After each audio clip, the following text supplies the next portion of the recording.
We'll call the meeting to order. Roll call, please, Don. Mr. Peterson. I'm here. Dr. Mahoney. Here. Mayor Dardis. Mayor Carlson. Mr. Hendrickson. Here. Mr. Pepcorn. Here. Mr. Ebinger. Here. Mr. Strand. Here. Mr. Campbell. Here. Mrs. Sherling. I'm here. Mr. Grimberg. Mr. Olson. Here. Mr. Selzwald. Here. Quorum is present. I want to thank Chad Peterson for his role as the chair of this board, and he's done an excellent job. We're still in the black, and things are moving forward. I want to thank you for that. Mayor, I aim to please. Is there a motion to approve the minutes from the December 15th meeting? So move. Second. All those in favor say aye. Aye. Is there a motion to approve the order of the agenda adding an item 5C1 and 2? So moved. Is there a second? Second. All those in favor say aye. Aye. Okay. Consent agenda, approve the following. The finance report, which is attached, voucher approval attached, DA board approval contract actions, Ron Intertech task order 4 amendment 1, and the DA approved MOU and agreement actions that are with the North Cast Water WRD and the Rush River WRD. Do I have a motion? So moved. Is there a second? Second. Roll call vote, please. Yes. Dr. Mahoney. Aye. Mr. Hendrickson. Aye. Mr. Pepcorn. Aye. Mr. Ebinger. Aye. Mr. Strand. Yes. Mr. Campbell. Yes. Mrs. Sherling. Yes. Mr. Olson. Yes. Mr. Selzwald. Aye. That is everyone. Executive Director report, Martin Nichols to give the report today. Good afternoon, Chairman Mahoney and members of the board. Very short Executive Director report. Last week in the event highlights at the Red River Basin Commission Conference, Joe presented a project update. And last week, Mayor Dardis also provided a project update at the State of the Cities meeting. Earlier this week, Joel was at the City of Moorhead meeting where he talked about the supplemental crop insurance programs. And today he is at the American Water Summit participating in a panel discussion along with Aaron Snyder from the Corps of Engineers about the P3 portion of the project. Program highlights. The move to Amber Valley office, co-locating with the program management consultant and Red River Valley Alliance is completed. So if you haven't had a chance to go out and visit the office, I encourage you to do so. The new settlement agreement status report is available on mitigation projects and can be provided upon request. That is a report that just gives an update on all of the commitments that were made in the settlement agreement. It's issued on a semi-annual basis. And that concludes the Executive Director report. I think the board needs to know as well, in the Red River Basin, Commissioner Pepcorn is now vice chair. Will be taking that chairmanship over in 2 years. Is that correct?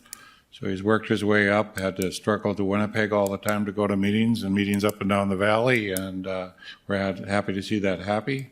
And Mary Sherling used to be very active in that as well. Yes. So it's fantastic that we're now in the leadership positions. Whether I worked my way up or not, that's debatable, Mr. Chair. I think you'd have to ask somebody with, I don't believe that's a correct statement. Item 5, General Consult update. John Shockley. Mayor Carlson made it back from the Twin Cities and garnered some more money for Moorhead, or? Thank you, Chairman Mahoney, members of the Diversion Authority Board. I have a number of items for you today. The first is a resolution.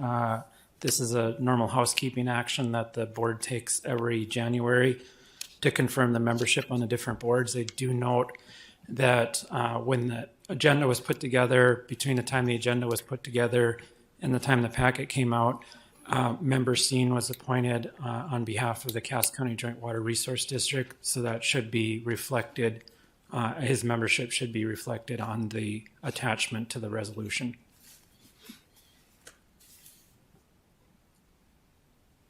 And with that, I can answer any questions that you need a motion and a second to approve. Any questions, John Shockley? Can I have a motion? I'll make the motion, and I'll just add real quick that we're very thankful that Rick Steen is going to continue on. I think that's just great news. We found out about that yesterday, and thank him for his service. And obviously, to have him continue to participate is great, especially with his accounting strength. That's good news for everybody, I think. And is there a second? Second. Any discussion? Roll call vote, please. Mr. Peterson? Yes. Dr. Mahoney?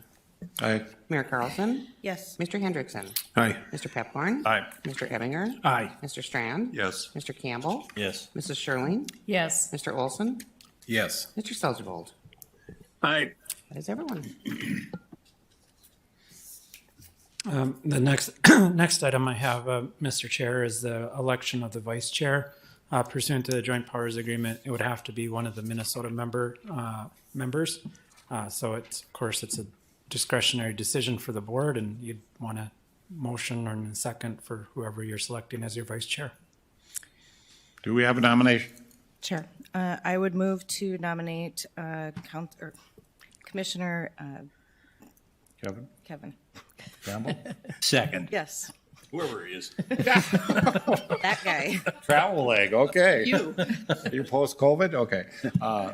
Is there a second? Second. Any discussion? Kevin, do you have time? Sure. Okay. Roll call vote, please. Yes. Dr. Mahoney? Aye. Mayor Carlson? Yes. Mr. Hendrickson?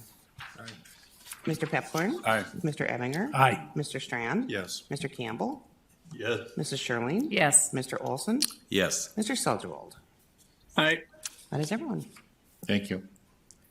Thank you, Mr. Chair. The next Thank you. item I have is actually composed of two components. I can give you the long explanation that I provided to the Finance Committee, or I can give the short explanation. I'll start with the short, and then if you need additional information, feel free to ask. As part of the overall finance plan and program policies, we had intended, the Diversion Authority had intended to procure insurance for the project. So currently we have general liability insurance through the North Dakota League of North Dakota Insurance Trust Reserve that covers typical trip and fall hazards. However, that does not cover latent defects or other types of defects that would be as part of the construction. For example, if the diversion inlet structure were to have a problem, one of the Tanner gates were to fall off in 2 years, there's potential liability that comes out of that. Our insurance would not cover that. As a result, we went out and worked with our insurance advisor, Aon, to secure insurance coverage for the Southern Embankment associated infrastructure.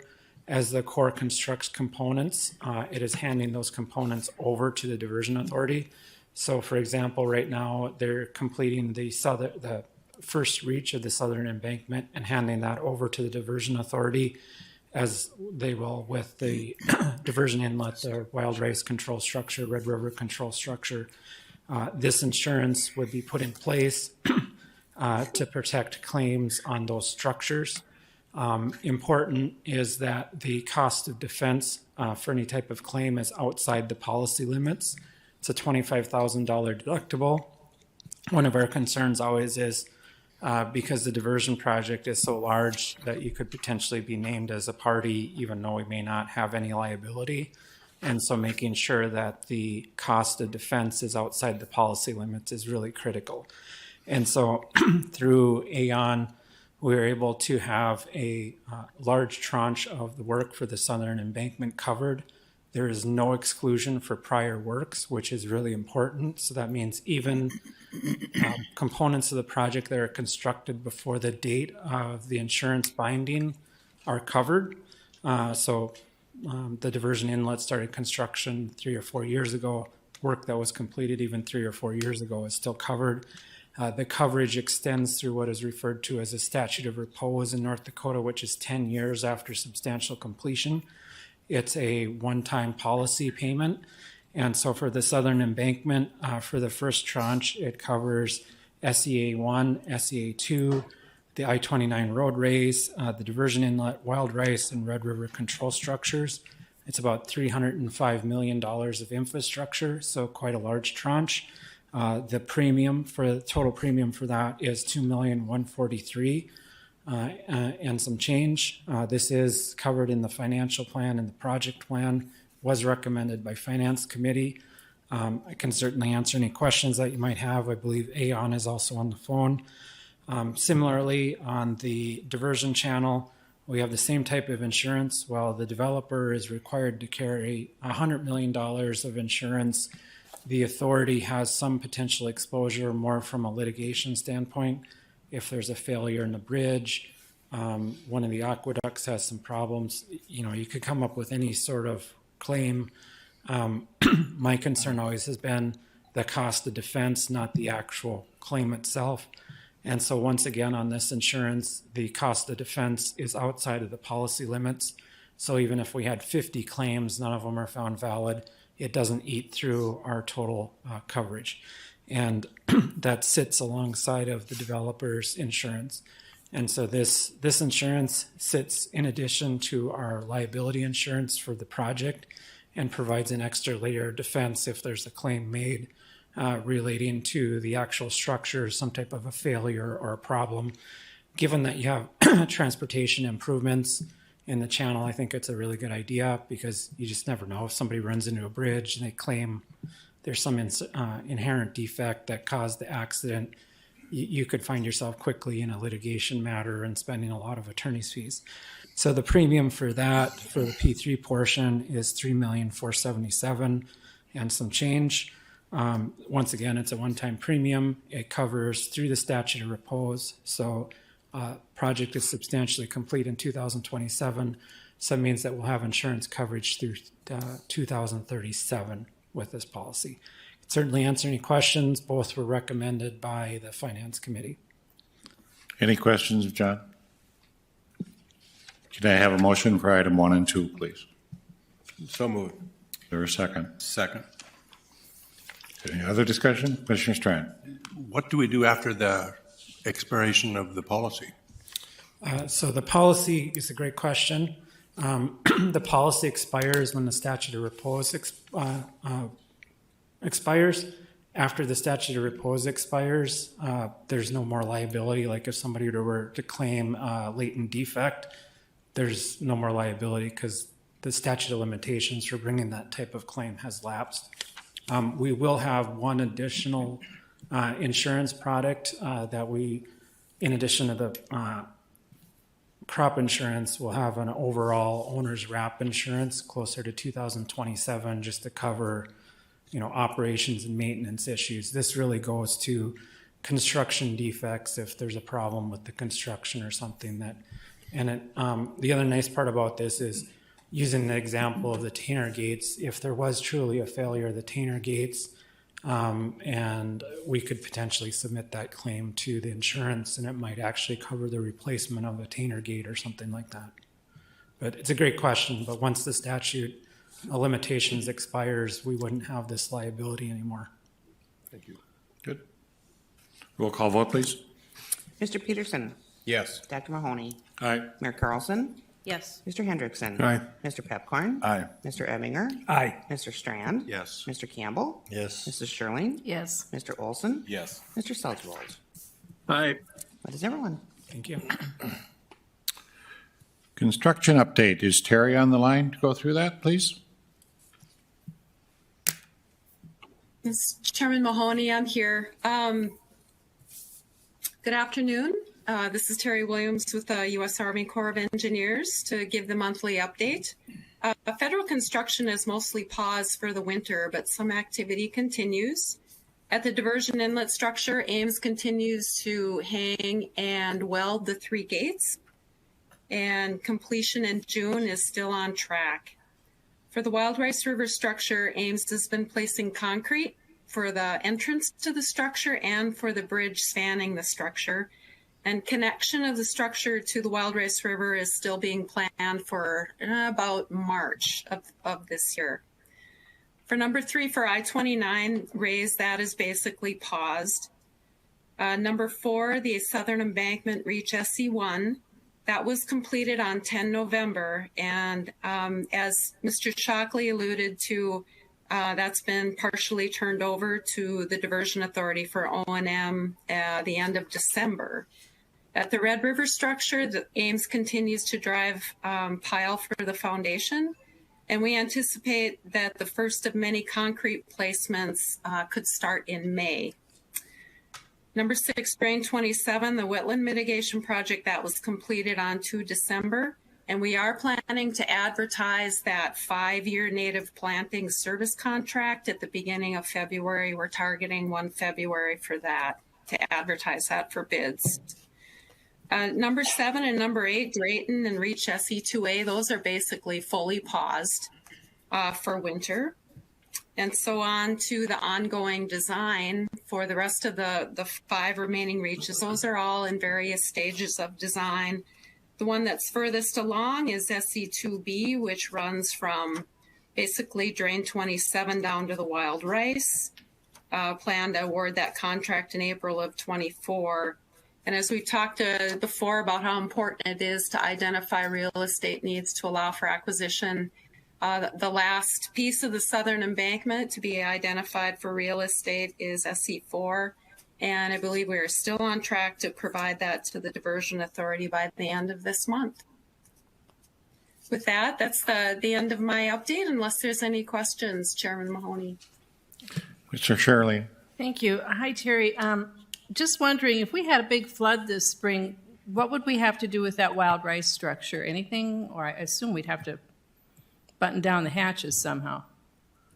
Right. So given the threat of flooding every spring, and we're building basically right next to the river for both Wild Rice and the Red, the contracts required the contractor to put in place a flood protection plan, and both of those sites have berms built to it to match the high ground in the area, which are the roads that are adjacent to those structures. So there is existing protection in place, but of course that protection could be overtopped with spring flooding, and the contractors are required to either protect their work or make repairs after a flood.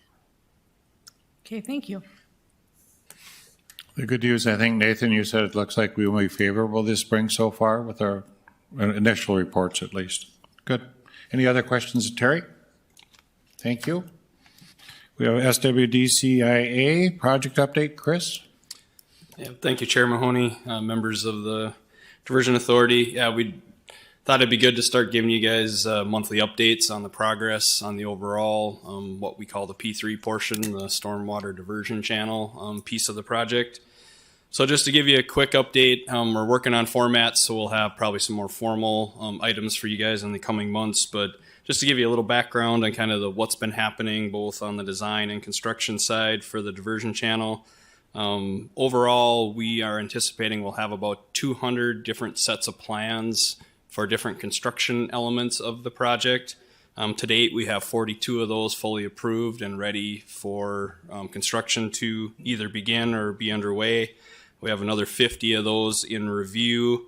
Just to give you kind of an idea of the work that our DA team and our 13 outside entities, we've completed over 850 review cycles since we've started the process.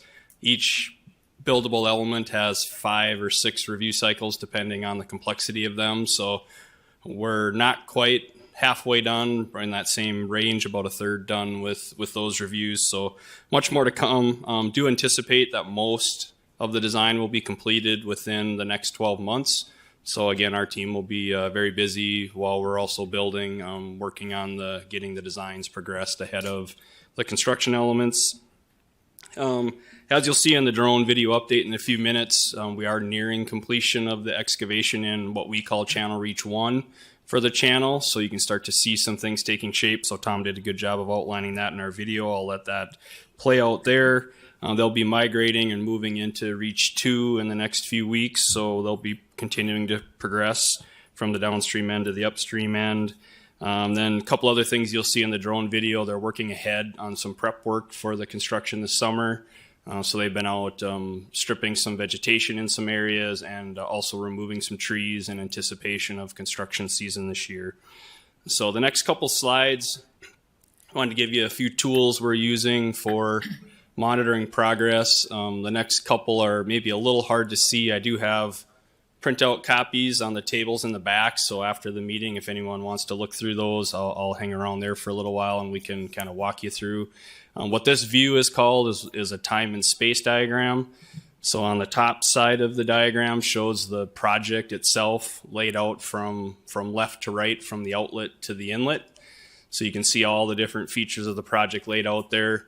So basically what this one diagram does is it migrates tens of thousands of lines of schedule code down into one graphic for us so that we can kind of monitor the overall construction progress. What you see on the bottom half of the slide is a progression of work. So each of those bars and colored lines represent an element of the project. It's really the major ones. So the lines that show up on there on a diagonal are the types of work that progress along the channel, topsoil stripping, excavation, vegetation replacement.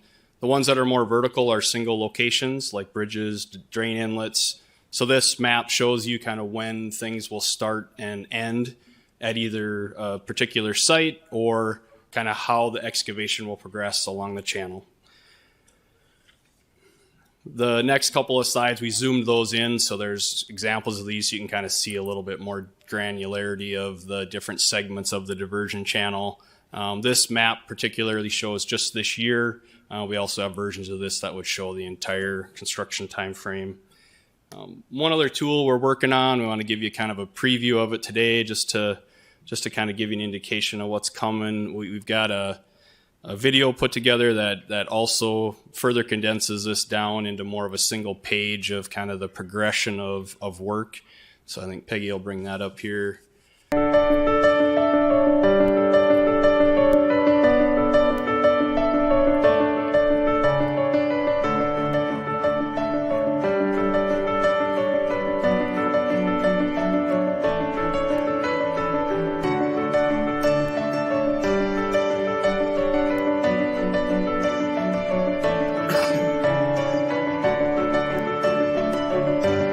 As you'll note in here, there's many portions of the project that will have some construction starting within the 2023 calendar year, which is what we anticipated and kind of the direction we're headed.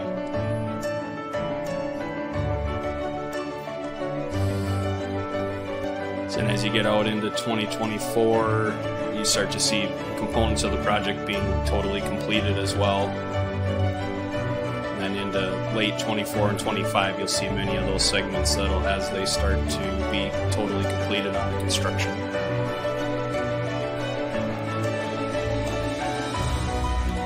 So the intention with this graphic is we'll also add some granularity to kind of monitor progress, but this will be kind of a one snapshot where you can kind of see where we're working and then how far along we are, that we'll likely use as a basis for our updates moving forward. We're working on the details of it, but just wanted to give you an idea of kind of how the whole project's stitched together and kind of when we anticipate different pieces being started and completed.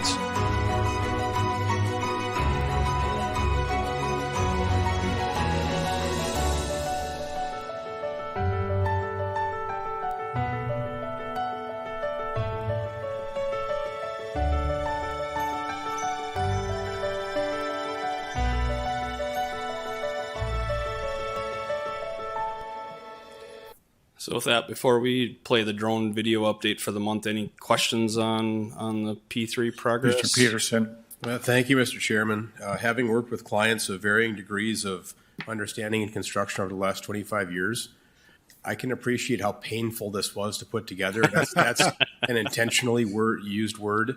I am so grateful for this because this allows anyone to jump online in theory and have a grand understanding instantaneously of the progress and evolution of this project. Well done. Thank you. Well, thank you. I'd take enough credit to say that we got the wheels in motion, but we have a great team working on. Our communications team put most of the video together, and then our another Chris Gregg does all our P6 scheduling. And if you ever want a PhD level view of how schedules work, you can sit down with Chris for a little while. So he's a master at it. So he pulled all the information out of here to create the graphics. So yeah, thank you. Any other Commissioner Peterson. discussion or questions?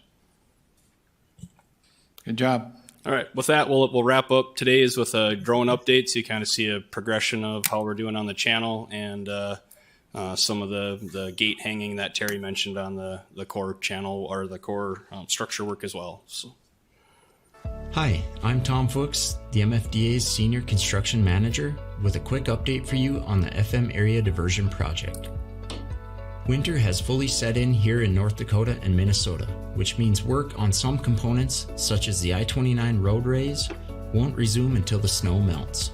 Excavation, however, continues to move forward, as well as work on the control structures. You'll notice this month that the first sections of the stormwater diversion channel are beginning to take shape. You can now see definable features of work, including the low flow channel, the main channel, the levee, and the excavated material berms. More than 2.7 million cubic yards of material have been excavated both north and east of Argusville, North Dakota so far. That's enough to fill the Bismarck Capitol more than 33 times. Besides excavating the channel near its outlet, ASN Constructors has ramped up tree clearing efforts along the channel alignment. At the Cheyenne River Aqueduct location, trees will need to be cleared to make way for the structure that will carry the Cheyenne River above, while allowing floodwaters to pass below through the diversion channel. By removing trees in the winter, crews can minimize disturbances to ground cover, crops, and migratory species. Over at the diversion inlet structure, the 3 radial arm gates were prepped for installation and 2 are now up. Each of the gates are 50 feet wide and 26 feet tall. During project operations, the gates will open to allow floodwaters to safely pass around the FM metro area via the 30-mile-long stormwater diversion channel. If you would like more information on progress or to better understand how the FM area diversion will operate, visit fmdiversion.gov. Communication team update. Peggy Harder.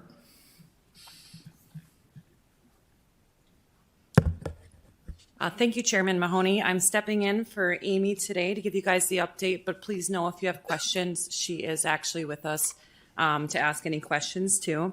So want to just give an update on the diversion current, our newsletter stats. You can see that our opens and our clicks are still remaining above those industry standards. And our most popular thing that people are looking at when they go on to our newsletter is that construction monthly status video that we just watched. So Tom's probably going to be famous pretty soon, giving those updates every month. We are excited. You guys had a lot of comments over the last few years about improving our website. We've made improvements to it, but it's actually fully now, the new version is now live. If you haven't had a chance to go look at it, it's the same website.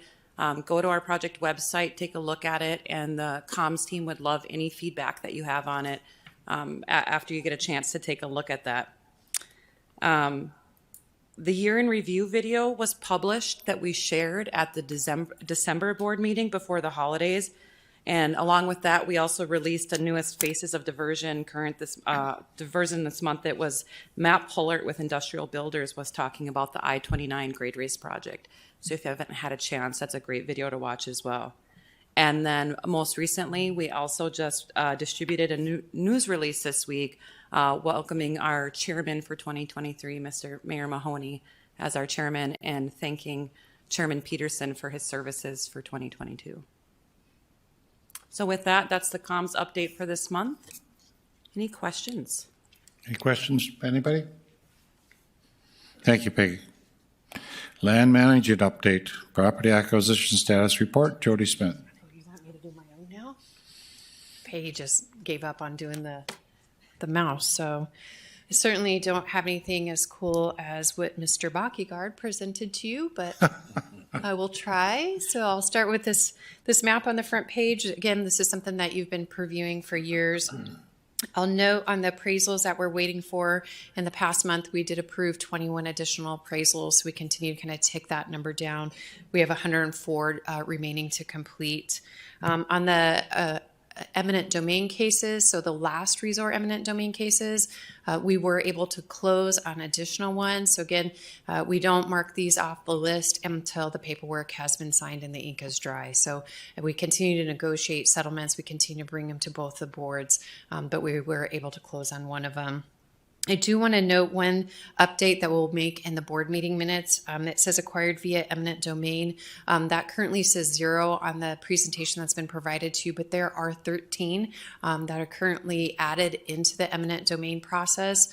I'll get to that on a later slide when we go into the various batches that we've been approving for eminent domain. On the next slide then, you'll see the construction footprint. We're at 93.4%. That's up from 2.3% last month. For the UMA footprint, sitting at 33.8%. That's up 3.84% from last month. Then on our overall property acquisition, we've hit that 80% mark for the Southern Embankment Associated Infrastructure. That is up 6% since last month. The UMA, looking at just under 34%, that's up almost 4% since last month.